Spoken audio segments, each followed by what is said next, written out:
여러분, 인공지능에 대한 전 세계적인 합의, 그런 시대는 이제 끝났습니다. 우리는 지금 완전히 새로운 조각조각난 지정학적 질서 속으로 들어서고 있어요. 기술, 정책, 그리고 비즈니스 리더라면 이 새로운 지형을 어떻게 헤쳐나가야 할지 지금부터 그 해법을 명확하게 짚어보겠습니다. 불과 얼마 전까지만 해도 말이죠. 우리에겐 참 멋진 꿈이 하나 있었습니다. AI를 위한 단 하나의 지구적인 규칙을 함께 만들자는 꿈이었죠. 그런데 그 꿈이 지금 보시는 것처럼 산산조각 나버렸습니다. 하나의 비전은 사라지고 이제 각자 다른 생각을 가진 거대한 힘들이 서로 경쟁하는 시대가 활짝 열린 겁니다. 자, 시간을 한번 살짝 뒤로 돌려볼까요? 처음에는 분위기가 정말 좋았어요.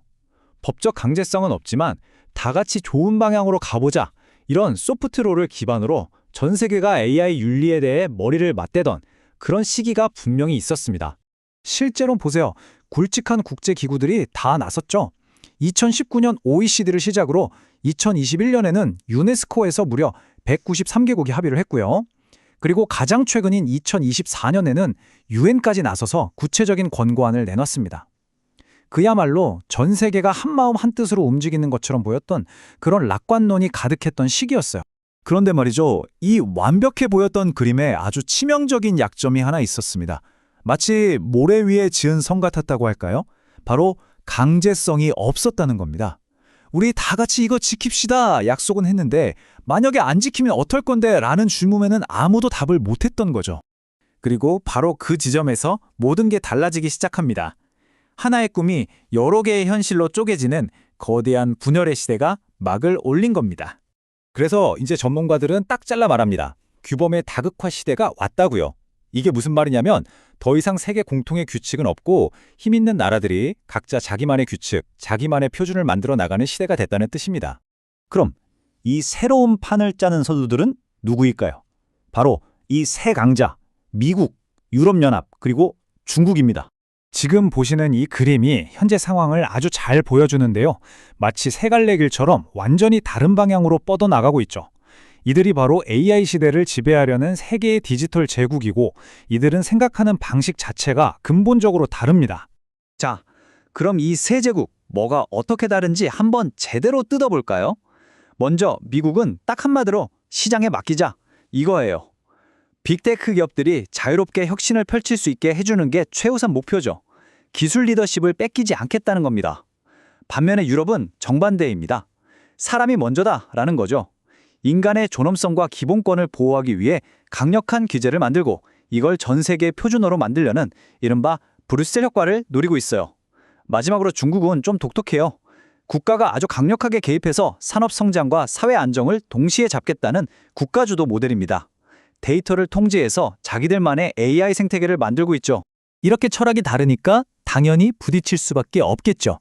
그 충돌이 벌어지는 새로운 전쟁터가 바로 데이터, 표준, 그리고 윤리 이 세 가지 영역입니다.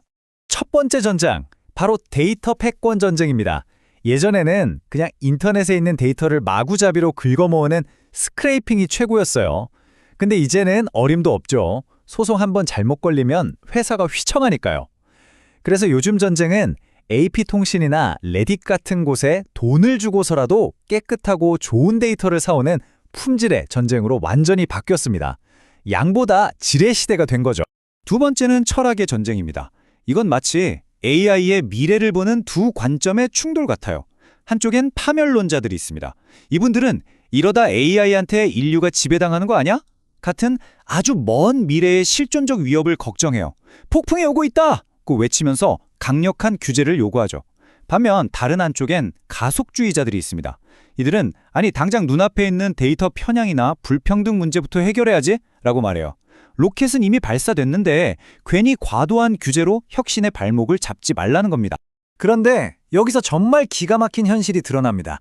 전문가들은 AI 안전을 위해서 1년에 1,000억 달러, 우리 돈으로 130조 원이 넘는 돈을 써야 한다고 말하는데 실제로 전 세계에서 쓰는 돈은 고작 20억 달러에 불과합니다. 무려 50배나 차이가 나는 거예요. 안전 말은 하지만 실제로는 얼마나 투자를 안 하고 있는지 보여주는 뼈아픈 숫자입니다. 세 번째 전쟁터는 법률 철학입니다. 미국은 기본적으로 플랫폼에 책임 면제라는 방패를 줍니다. 플랫폼은 그냥 장소만 빌려준 거니까 큰 책임은 없다는 식이죠. 그래야 혁신이 일어난다고 믿는 거고요. 하지만 EU는 정반대입니다. 플랫폼에 주의 의무라는 무거운 책임을 지웁니다. 당신네 플랫폼에서 일어난 불법적인 일은 당신네가 책임져라는 거죠. 이 근본적인 생각의 차이가 모든 규제를 결정짓습니다. 그리고 바로 이 주의 의무 철학이 EU의 가장 강력한 전략 무기 브뤼셀 효과로 이어집니다. EU는 세계에서 가장 먼저 포괄적인 AI 법을 만들어서 AI 시스템을 위험 등급에 따라 이렇게 4단계로 나눠 관리합니다. 그리고 이 강력한 규제안을 전 세계의 표준어로 만들어서 글로벌 시장을 장악하려는 아주 큰 그림을 그리고 있는 겁니다. 자, 그럼 이렇게 세상이 쪼개지고 있는데 다른 나라나 기업들은 도대체 어떻게 해야 할까요? 이제부터가 정말 중요한 생존을 위한 전략의 문제입니다. 현재 패권 경쟁은 크게 두 가지 길로 나뉘고 있어요. 미국은 더 잘 만들기, make better 전략입니다. 누구도 따라올 수 없는 압도적인 기술, 즉 프론티어 AGI 개발에 모든 걸 거는 거죠. 반면에 중국은 더 잘 쓰기, use better 전략이에요. 이미 있는 기술을 사회 곳곳에 최대한 빨리 적용해서 경제적 효과를 극대화하겠다는 겁니다. 이 두 거인이 움직이니까 전 세계가 줄을 서기 시작합니다. 영국, 캐나다, 일본 같은 나라들은 혁신을 중시하는 미국 쪽에 좀 더 가까운 가벼운 규제를 택하고 있고요. 반면에 프랑스나 우리 대한민국, 그리고 UN 같은 곳은 인간 중심의 제3의 길을 찾아보려고 노력 중입니다. 중국은 또 나름대로 다른 개발도상국들을 모아서 자기 편을 만들고 있고요. 그야말로 합종연행의 시대인 거죠. 여기서 이게 바로 핵심인데요. 미국, EU, 중국, 이 3대 강국이 아닌 나라들은 이제 살아남기 위해 자비만의 필살기를 가져야만 합니다. 예를 들어 우리나라는 우리가 제일 잘하는 반도체 기술을 바탕으로 안전한 우리만의 AI, 즉 주권 AI를 만들자는 전략을 쓰고 있고요.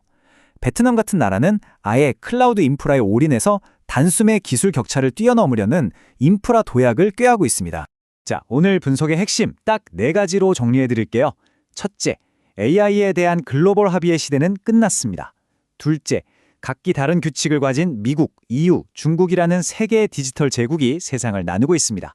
셋째, 이들의 새로운 전쟁터는 바로 데이터, 표준, 그리고 철학입니다. 그리고 마지막 넷째, 이 파편화된 세상에서 살아남으려면 우리만의 길을 찾는 전략적 항해가 그 무엇보다 중요해졌습니다. 이 거대한 지정학적 변화의 파도 앞에서 우리 모두는 선택의 기로에 서 있습니다. 디지털 제국들의 시대에 전략적인 항해는 이제 선택이 아니라 생존 그 자체니까요. 여러분, 그리고 여러분이 속한 조직은 과연 어떤 항로를 개척해 나가시겠습니까?